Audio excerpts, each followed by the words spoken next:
আসসালামু আলাইকুম everyone, welcome back to my channel hours time. আপনারা সবাই কেমন আছেন? আলহামদুলিল্লাহ আমি ভালো আছি।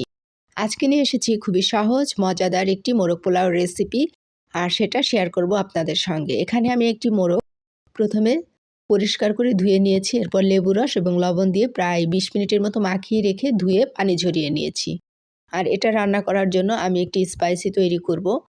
প্রথমে ব্লেন্ডার জাগে দিয়ে দিচ্ছি হাফ কাপ পরিমাণ চীনাবাদাম ভাজা।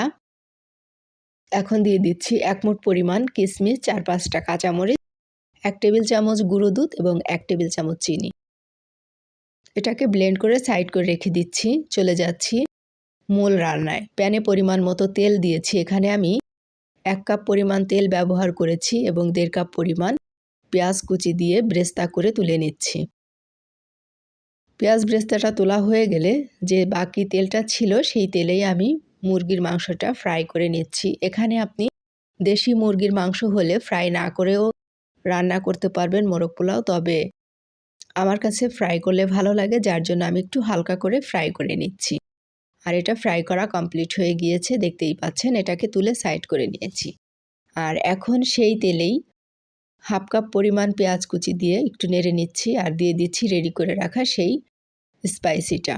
দিয়ে দিচ্ছি 3 টেবিল চামচ পরিমাণ পেঁয়াজ বাটা, 2 টেবিল চামচ পরিমাণ দিয়েছি আদা রসুন পেস্ট এবং সামান্য একটু লবণ দিয়ে এটাকে একটু কষিয়ে নিচ্ছি। আর এটার তেলটা যখন উপরে উঠে আসছে তখন আমি গুঁড়ো মশলাগুলো অ্যাড করে দিয়েছি। এখানে দিয়েছি জিরা, ধনিয়া, হলুদ, মরিচ সবই দিয়েছি 1 চা চামচের হাফ চামচ করে। সব কিছু দিয়ে একটু নেড়ে এরপরে এখানে আমি 1 কাপ পরিমাণ লিকুইড মিল্ক অ্যাড করে দিয়েছি। এটা দিয়ে একটু কষিয়ে নিচ্ছি। আর এটা বলক উঠে আসার আগেই আমি ফ্রাই করে রাখা মাংসটা দিয়ে দিচ্ছি, যেন খুব সুন্দরভাবে মাংসটা ভিতর থেকে সিদ্ধ হয়ে যায়। একটু সময় নিয়ে ধৈর্য ধরে এরপরে আমি মাংসটা রান্না করব, কারণ যেহেতু এটা দেশি মোরগ, সিদ্ধ হতে একটু টাইম লাগবে। আর এখানে আমি সামান্য একটু কেওড়া জল আর পেঁয়াজ ব্রেস্তা অ্যাড করে দিলাম। এটা এক্সট্রা একটা টেস্ট অ্যাড করবে, সেজন্য আপনারা চাইলে এটা স্কিপ করতে পারেন। এরপর কিছুক্ষণের জন্য ঢাকনা দিয়ে ঢেকে দিয়েছিলাম। এখন ঢাকনা তুলে একটু নেড়ে চেড়ে এটাকে আবারও কিছুক্ষণের জন্য ঢাকনা দিয়ে ঢেকে দিয়েছি। আর আমি এখানে একটু চিনি ইউজ করেছি। আপনারা চাইলে চিনিটা না দিলেও পারেন, তবে চিনিটা টেস্টটাকে খুব ভালো ব্যালেন্স করে। সামান্য একটু ঘি দিয়ে দিচ্ছি, আর এখন আবার লাস্টে আরও একটু ব্রেস্তাটা ইউজ করছি। আর এটা যখন কমপ্লিট হয়ে যাবে তখন আমি লাস্টে গরম মশলার গুঁড়ো দিয়ে দিয়েছি 1 চা চামচ। একটু দেখিয়ে দিচ্ছি আপনাদেরকে যে এটা কেমন সিদ্ধ হয়েছে। দেখতেই পাচ্ছেন খুব সুন্দরভাবে মাংসটা কুক হয়ে গিয়েছে। এখন আমি এটাকে সাইড করে রেখে চলে যাচ্ছি পোলাওর চালটা ভোনার জন্য। আর এর জন্য প্যানে পরিমাণ মতো তেল দিয়েছি। এখানে আমি হাফ কাপ পরিমাণ তেল ব্যবহার করেছি এবং হাফ কাপ পরিমাণ পেঁয়াজ কুচি দিয়েছি। পেঁয়াজ কুচিটা দিয়ে আমি পরিমাণ মতো লবণ এবং সামান্য একটু আদা বাটা দিয়ে এটাকে একটু তেলে ফ্রাই করে নিচ্ছি, যেন আদার যে কাঁচা গন্ধটা থাকে সেটা দূর হয়ে যায়। এরপর এটা সুন্দরভাবে ফ্রাই হয়ে যখন ব্রাউন কালার হয়ে আসবে তখন আমি এর ভিতরে পোলাওয়ের চালটা অ্যাড করে দিয়েছি। দেখতেই পাচ্ছেন। এখন এটাকে খুব সুন্দর করে একটু ফ্রাই করে নিব।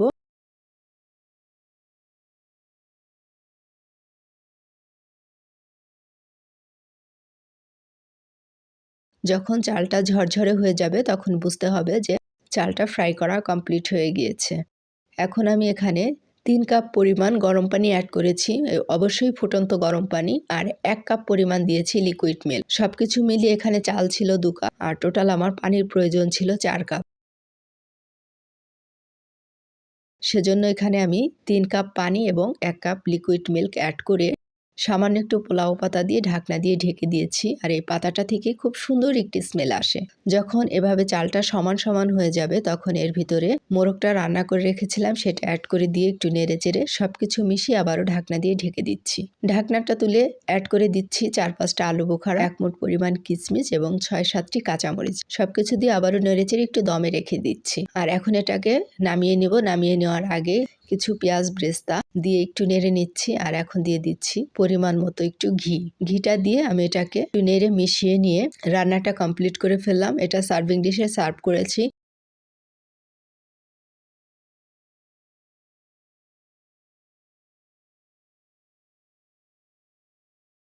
আর এই রান্নাটা অত্যন্ত মজার ছিল। ধন্যবাদ সবাইকে।